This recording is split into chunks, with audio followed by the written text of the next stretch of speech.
அனைவருக்கும் வணக்கம். தினம் ஒரு பாடம் ரிவிஷன் பேஸ்டாக பார்த்துட்ருக்கோம். அதுபடி இன்றைக்கி 10th லெசன் 8 பார்க்குறோம்.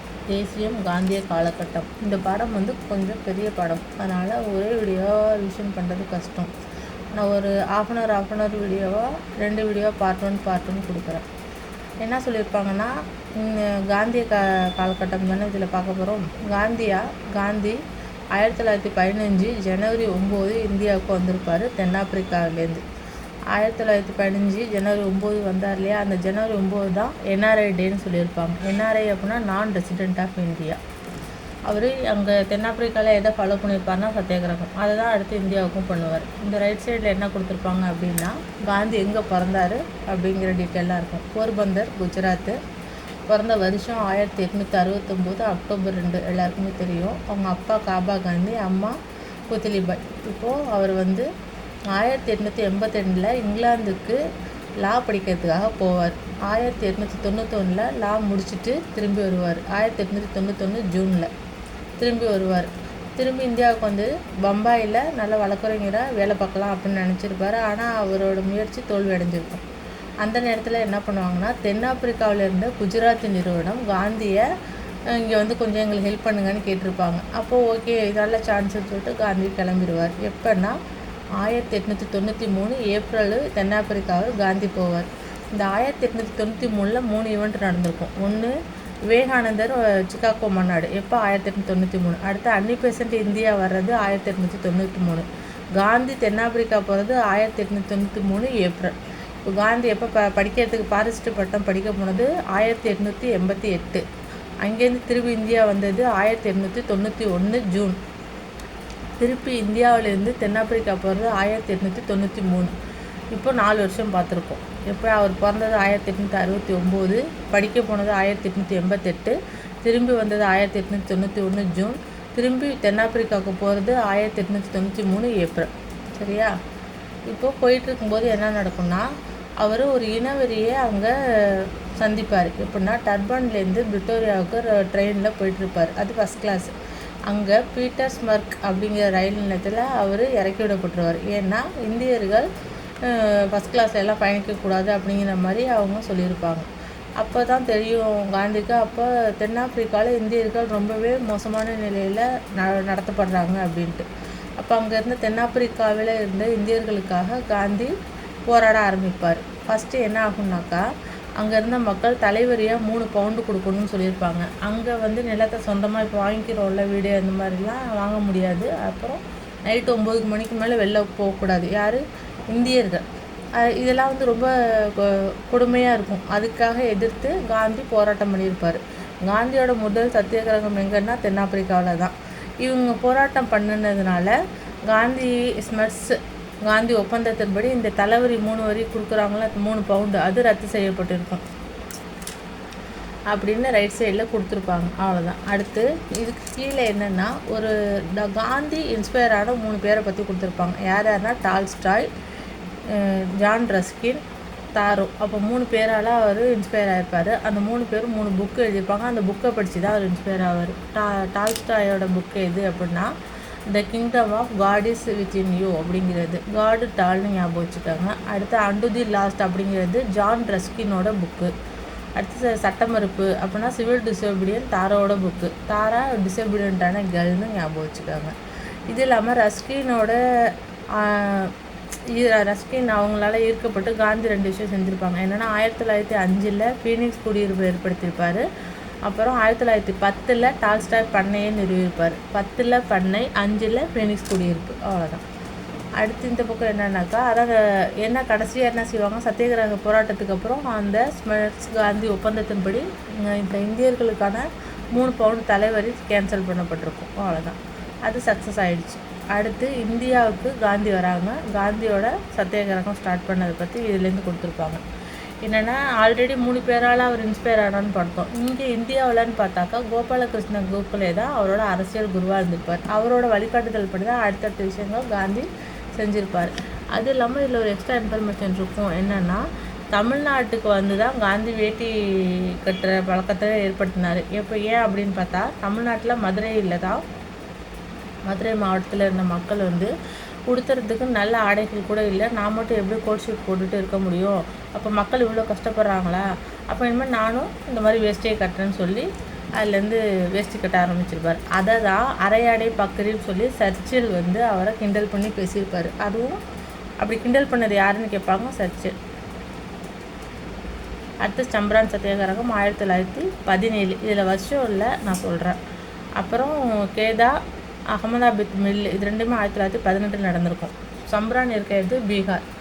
என்ன நடக்கும்னா தீன் காதியா முறை பின்பற்றப்பட்டிருக்கும். அப்படின்னு என்னென்னா விவசாயிகள் நிலத்தில் 20 பங்கில் 3 பங்கு இடத்த இண்டிகோ பயிரிடணும், அதான் தீன் காதியா முறை அப்படின்னு ஐரோப்பிய பணியாளர்களை விவசாயிகளை கட்டாயப்படுத்துவாங்க. ஆல்ரெடி நம்ம இண்டிகோ புரட்சி பார்த்துருப்போம். 1859, 60 வங்காளம் நதியா மாவட்டத்தில் நடந்திருக்கும் இல்லையா. அதே விஷயந்தான் இப்போது சம்பரான் சத்தியாகிரகம் என்னன்னா 1917 நடக்கிறது பீகாரில்.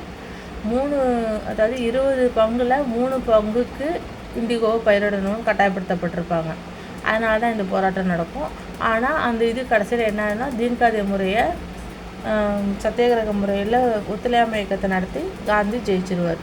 இந்த ஒத்துழையாமை இருக்கிறது, இந்த போராட்டத்துக்கு அழைப்பு விடுத்த விவசாயி யாருன்னு கேட்பாங்க. யாருன்னா ராஜ்குமார் சுக்லா காந்தியை கொஞ்சம் வாங்க எங்களுக்கு ஹெல்ப் பண்ணுங்க அப்படின்னு கேட்டிருப்பாங்க. அடுத்து அங்கே என்ன பார்த்தோம், குஜராத்தில், அதாவது தென்னாப்பிரிக்காவிலேருந்து குஜராத் கம்பெனி தான் காந்தியை தென்னாப்பிரிக்காவுக்கு கூப்பிட்ருக்கோம். இங்கே சம்பரானுக்கு கூப்பிட்டது யார் அப்படின்னு கேட்டாக்கா ராஜ்குமார் சுக்லா. அது இல்லாமல் ஒரு 2 லாயர் இவங்களுக்கு ஹெல்ப் பண்ணியிருப்பாங்க. யாருன்னா ஃபஸ்ட்டு பிரசிடெண்ட் குடியரசுத் தலைவர் நம்ம சொல்கிறோம்ல, அவங்க ராஜேந்திர பிரசாத், அவரும் அவருக்கு அடுத்து லாயராக இருந்தவரும் யார், கிஷோர் பிரசாத், அவங்களும் 2 பேருமே பிரசாத் தான். கிஷோர் பிரசாத், ராஜேந்திர பிரசாத் எந்த ஈவெண்ட்டுக்கு வராங்கன்னு கொஷினில் கேட்பாங்க. சம்பரான் சத்தியாகிரகத்துக்கு காந்திக்கு ஹெல்ப் பண்ணுறதுக்கு வருவாங்க. அழைப்பு விடுத்தது ராஜ்குமார் சுக்லா, ஹெல்ப் பண்ண வந்தது ராஜேந்திர பிரசாத், கிஷோர் பிரசாத் 2 பேரும்.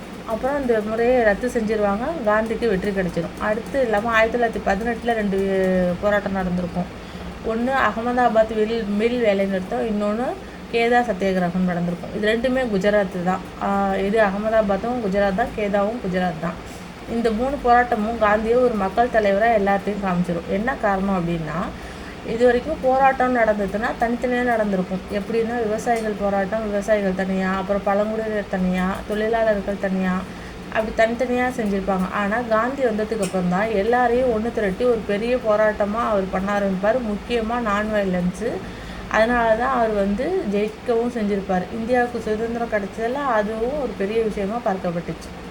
அடுத்து ரவுலட் சத்தியாகிரகம், ஜாலியன் வாலாபாக். இங்கேயே 2த்தையும் ஒன்றா கொடுத்துருக்காங்கன்னா 2 ஒரே இயரில் வருது. ரவுலட் சத்தியாகிரகத்துக்கான காரணம் என்னென்னா 1919 சேம்ஸ் கோடு சீர்திருத்தம் கொண்டு வந்திருப்பாங்க இல்லையா, அதை எதிர்த்து ரவுலட் சட்டம் கொண்டு வந்திருப்பாங்க. ரவுலட் சட்டம் அப்படிங்கிறது என்னென்னா யாரை வேணாலும் எப்போ வேணாலும் விசாரணை என்று கைது பண்ணலாம். இந்த விஷயத்தை கருப்பு சட்டம்னு சொல்லி காந்தி அழைச்சிருப்பார்.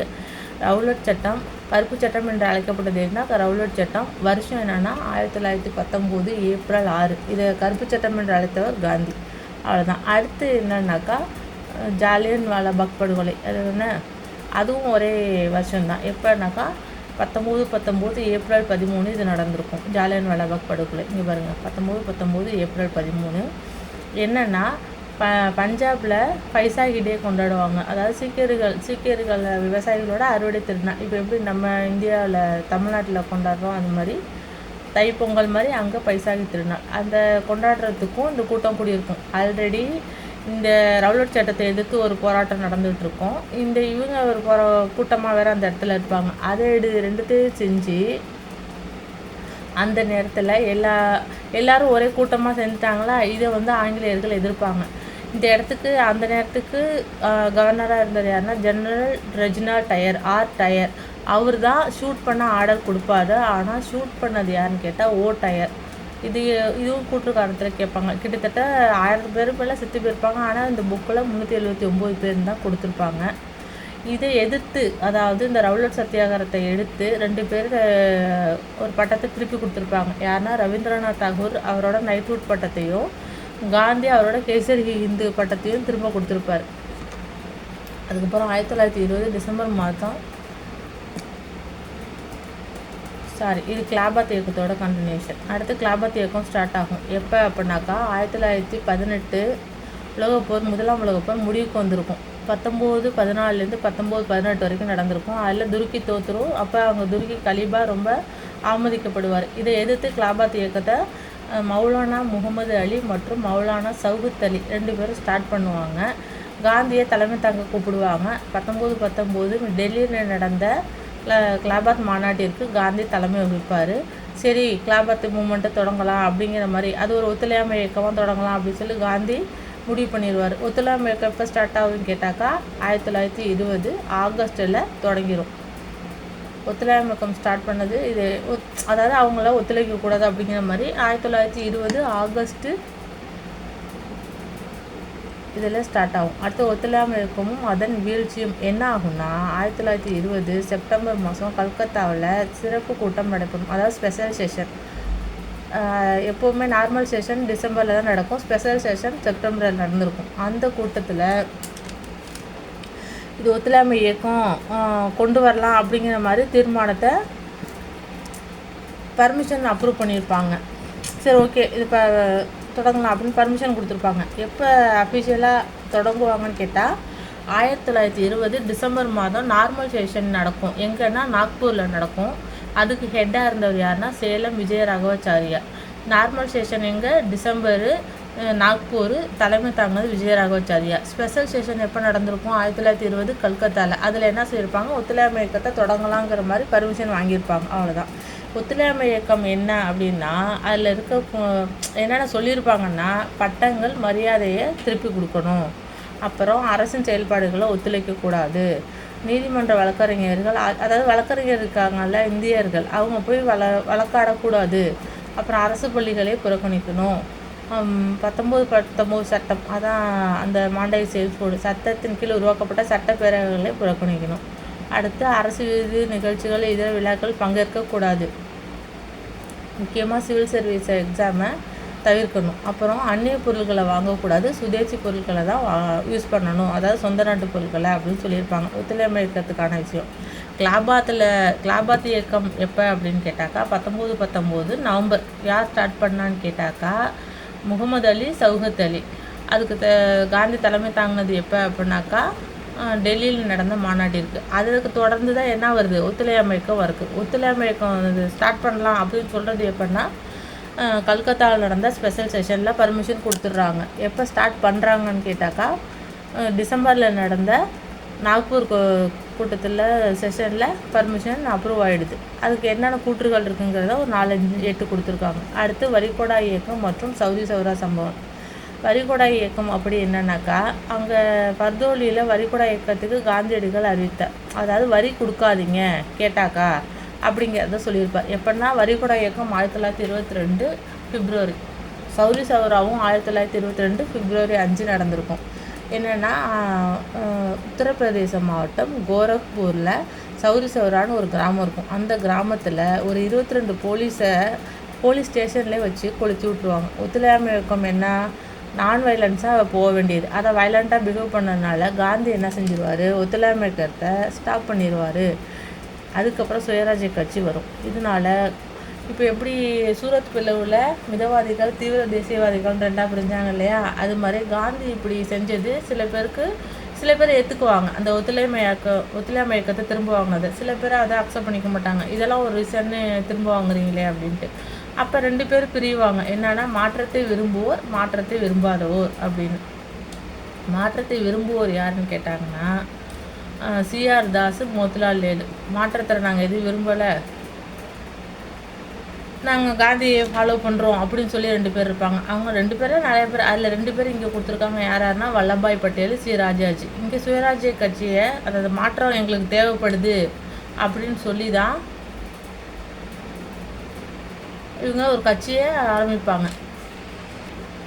சிஆர் தாஸும் மோத்திலால் நேருவும் சேர்ந்து 1923 ஜனவரி 1 சுயராஜ்ய கட்சியை ஸ்டார்ட் பண்ணுவாங்க. என்னென்னா இவங்க காந்தி செய்கிறதுல எங்களுக்கு ஒரு மாற்றம் வேணும் அப்படின்னு. இல்லை, காந்தியை நாங்கள் ஃபாலோ பண்ணுறோன்னு சொல்கிறது யார்? வல்லபாய் பட்டேலும் ராஜாஜியும்.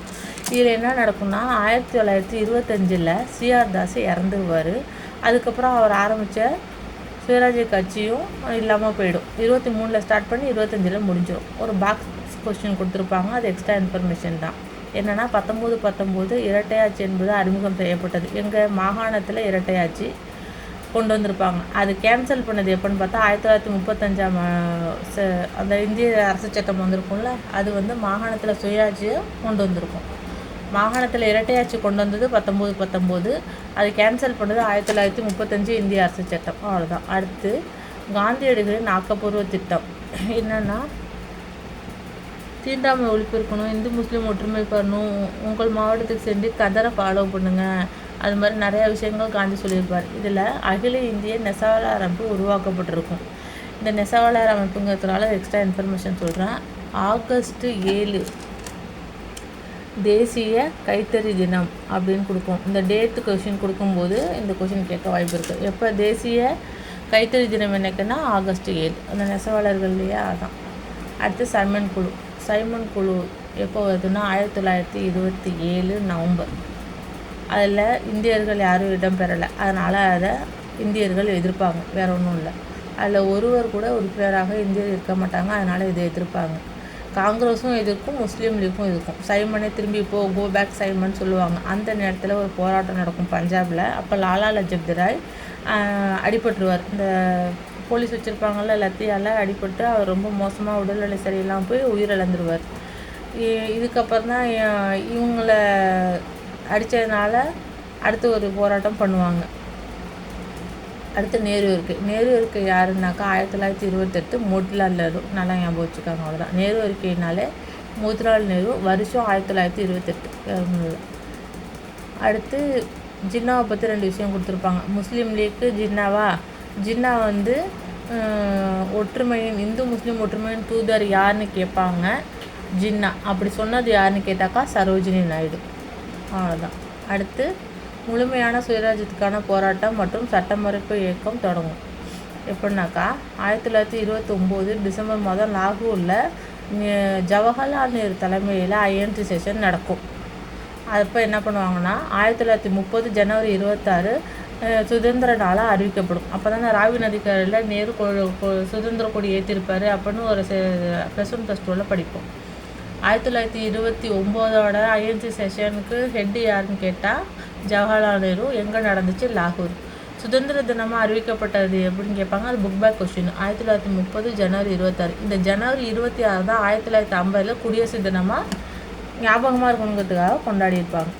அடுத்தது உப்பு சத்தியாகிரகம். உப்பு சத்தியாகிரகம் அப்படின்னா சட்டமறுப்பு இயக்கத்தோட ஒரு அங்கம் தான் உப்பு சத்தியாகிரகம். முக்கியமாக சொல்லப்போனால் சட்டமறுப்பு இயக்கத்தில் ஃபஸ்ட்டு வர்றது உப்பு சத்தியாகிரகம் தான்.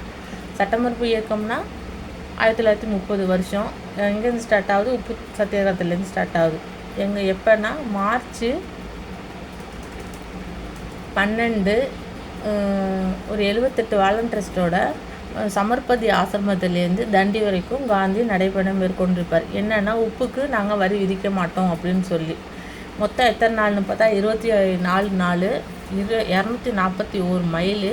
காந்தியோட வயசு 61. 24, 241, 61 வயசு.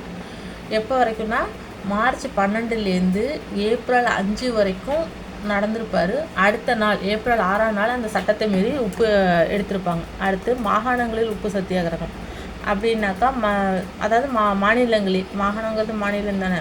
அப்போ தமிழ்நாட்டில் இதை யார் எடுத்து செஞ்சா அப்படின்னு பார்த்தாக்கா ராஜாஜி செஞ்சுருப்பார். எங்கேருந்துன்னா திருச்சிராப்பள்ளியிலேருந்து வேதாரண்யம் வரைக்கும். எப்போன்னா ஏப்ரல் 13லேருந்து ஏப்ரல் 28 வரைக்கும் கிட்டத்தட்ட 15 நாள் இந்த போராட்டம் தமிழ்நாட்டில் நடந்திருக்கும். தமிழ்நாட்டில் இந்த விஷயம் நடந்திருக்கும். அதாவது மாகாணம் மீன்ஸ் மாநிலம் கொடுத்துருக்கேனையா. இங்கே தலைமையேற்று நடத்தார் ராஜாஜி. அப்புறம் இந்த எல்லை காந்தின்னு அழைக்கப்பட்டவர் யாருன்னு கேட்பாங்க, கான் அப்துல் காபர் கான். அவரும் எடுத்திருப்பார். அதுவும் இல்லாமல் நேரு இதில் கலந்துருப்பாங்க. அது மாதிரி நிறையா பேர் இந்த உப்பு சத்தியாகிரகத்துக்கு நிறையா பேர் முன்னாடி நின்று நடத்தியிருப்பாங்க. இதில் இந்தியாவில் சந்தித்த மக்கள் இயக்கங்களையே மிகப்பெரிய இது அப்படின்னு கேட்டாக்கா உப்பு சத்தியாகிரகம் தான். ஏன்னா உப்புங்கிறது ஒரு சாதாரண அடிப்படை மக்களுக்கு கிடைக்க வேண்டிய விஷயம். அதுக்கு கூட வரி போடுறீங்களேன்னு சொல்லிட்டு ஏகப்பட்ட மக்கள் இதுக்கு எதிர்ப்பு தெரிவிச்சிருவாங்க. அதனால் ரொம்ப பெரிய மக்கள் இயக்கம்னு கேட்டாக்கா அது உப்பு சத்தியாகிரகம் தான். அடுத்து பாக்ஸ் கொஷின், இது எக்ஸ்ட்ரா இன்ஃபர்மேஷன். 1865ஆம் ஆண்டு முதலாவது வனச்சட்டத்தை ஆங்கிலேயர்கள் நிறைவேற்றியிருப்பாங்க. அப்புறம் 1878ஆம் ஆண்டின் இந்திய வனங்கள் சட்டத்தின்படி வனங்களின் உரிமை அரசிடம் இருந்தது. 78ல் வனங்களோட உரிமை அரசிடம் இருக்கும். வனங்கள் அப்படின்னா என்னென்னா நன்சை மற்றும் தரிசு நிலங்கள் வனங்களாக கருதப்பட்டுச்சுன்னு. இப்போது ஆந்திராவில் பழங்குடியினருக்காக ஒருத்தர் போராடியிருப்பார். யாருன்னா ராம்பாவில் அல்லூரி சீதாராமராஜு. எந்த பகுதியில் போராடினான்னு கேட்பாங்க. ராம்பா, ஆந்திர பிரதேஷ். அவர் கடைசி வரைக்கும் அந்த பழங்குடியினர்களுக்காக போராடி இருப்பார். ஆனால் கடைசியில் அவரை சுட்டு கொன்றுவாங்க ஆங்கிலேயர்கள். எப்பவும் நடக்கிறது தான். அடுத்து வட்டமேஜை மாநாடு. மொத்தம் 3 வட்டமேஜை மாநாடு நடந்திருக்கும். எப்போன்னா 1930 நவம்பர், 1931 செப்டம்பர், 1932 நவம்பர். இதில் 1லேயும் 3லேயும் ஐஎன்சி கலந்துக்காது. 2வது விஷயத்தில் மட்டும் ஐஎன்சி கலந்துக்கும். வட்டமேஜை மாநாடு கூட்டினது யாருன்னு கேட்டால் ராம்சே மெக்டொனால்ட். இதில் 1900 ஃபஸ்ட்டில் ஐஎன்சி கலந்துக்காது இல்லையா, 2வதுல கலந்துக்கணுங்கிறதுக்காக இர்வின் பிரபு என்ன பண்ணுவார்னா காந்தியை சமாதானப்படுத்த பார்ப்பார். காந்தி இர்வின் ஒப்பந்தம் ஏற்பட்டிருக்கும். எப்போன்னா 1931 மார்ச் 5. அதுக்கப்புறம் காந்தி வட்டமேஜை மாநாட்டில் கலந்துக்க ஒப்புதல் அளிச்சிருப்பார். எப்போ நடக்கும் அப்படின்னு கேட்டால் 2வது வட்டமேஜை மாநாடு 1931 செப்டம்பர் 7 நடந்திருக்கும். ஆனால் எந்த ஒரு முடிவு எடுக்கப்படாமல் அதுவும் நிராகரிக்கப்பட்டிருக்கும். அடுத்து சட்டமறுப்பு இயக்கத்துக்கு மறுபடியும் புத்துயிர் கொடுப்பார். ஏன்னா அந்த இர்வின் ஒப்பந்தத்தில் சட்டமறுப்பு இயக்கத்தை ஸ்டாப் பண்ணுறதா சொல்லியிருப்பாங்க. ஆனால் இவங்க எந்த ஒரு முடிவும் எடுக்கப்படலையா, அதனால் மறுபடியும் ஸ்டார்ட் பண்ணிடுவார். இதனால் ஆங்கிலேயர்கள் கடுப்பாயிடுவாங்க. அடுத்து 1932 நவம்பர் 17 டிசம்பர் 24 வரைக்கும் 3வது வட்டமேஜை மாநாடு நடந்திருக்கும். அதுலேயும் எந்த ஒரு முடிவும் எடுத்திருக்க முடியாங்க. ஐஎன்சியில் கலந்துருக்காது. அவ்வளோதான். அடுத்து வகுப்பு வாரி இடஒதுக்கீடு மற்றும் பூனா ஒப்பந்தம். வகுப்பு வாரி இடஒதுக்கீடுனா 1932 ஆகஸ்ட் 16 ராம்சே மெக்டொனால்டு அறிவிச்சிருப்பார். கேள்வி இவ்வளோ தான் இருக்கும். வகுப்பு வாரி இடஒதுக்கீடு அறிவித்தவர் யார்? Ramsay McDonald. டேட்டு இயர் கேட்பாங்க. 1932 ஆகஸ்ட் 16. ஆல்ரெடி வெள்ளையனே வெளியேறிய எப்போ பார்ப்போம்னா 1942 ஆகஸ்ட் 8 நடக்கும். வகுப்பு வாரி ஒதுக்கீடு 1932 ஆகஸ்ட் 16. அவ்வளோதான். ரெண்டுத்தையும் இன்டர் ரிலேட் பண்ணி ஞாபகம் வச்சுக்காங்க. அப்புறம் இங்கே அடுத்த 1932 அம்பேத்கருக்கும் காந்திக்கும் ஒரு ஒப்பந்தம் ஏற்படும். அதான் என்னென்னா பூனா ஒப்பந்தம். எப்போன்னா 1932 செப்டம்பர் 24 நடந்திருக்கும். எதுக்காகனா தனி தொகுதி யாருக்கும் வேணா இடஒதுக்கீடு வாங்கிக்கங்க அப்படின்னு சொல்லி காந்தி சொல்லியிருப்பார். அதுபடி என்ன நடக்கும்னா ஒடுக்கப்பட்ட மக்களுக்காக 71 இடங்கள் இருந்தது 148 டபுளாக ஆகிருக்கும். 18% இடங்கள் ஒதுக்கப்பட்டிருக்கும். அவ்வளோதான் இந்த விஷயம். அடுத்து தீண்டாமைக்கு எதிரான பிரச்சாரம் டாக்டர் அம்பேத்கர் ஸ்டார்ட் பண்ணுவார். அவர் வழியில் காந்தியும் அதை அக்செப்ட் பண்ணிக்குவார். அவர் என்ன செய்யணும்னா ஹரிஜன் சேவை சங்கத்தை காந்தி ஃபாலோ அமைச்சு அதை மக்களுக்காக போராடுவார். இதில் எக்ஸ்ட்ரா ஒரு இன்ஃபர்மேஷன் இருக்கும். என்னென்னா 1933 ஜனவரி 8ஆம் நாள் கோவில் நுழைவு நாள் என அனுசரிக்கப்பட்டது. அதான் கேட்பாங்க. கோவில் நுழைவுனா இது புக் பேக் கொஸ்டின்னு பார்த்துக்காங்க. கோவில் நுழைவு நாள் என்று அனுசரிக்கப்பட்டதுன்னு கேட்பாங்க. 1933 ஜனவரி 8. இந்த வீடியோ இதோட ஸ்டாப் பண்ணிவிட்டு பார்ட் 2வாக அடுத்த வீடியோ கொடுக்குறேன். அந்த பொது உடைமை இதெல்லாம் ஸ்டார்ட் ஆகும். அந்த அவர்களெலாம் புரட்சி பண்ண ஆரம்பிப்பாங்க. அதனால் அந்த வீடியோ அடுத்த லெசனில் பார்க்கலாம், அடுத்த வீடியோவில் பார்க்கலாம். தேங்க்யூ.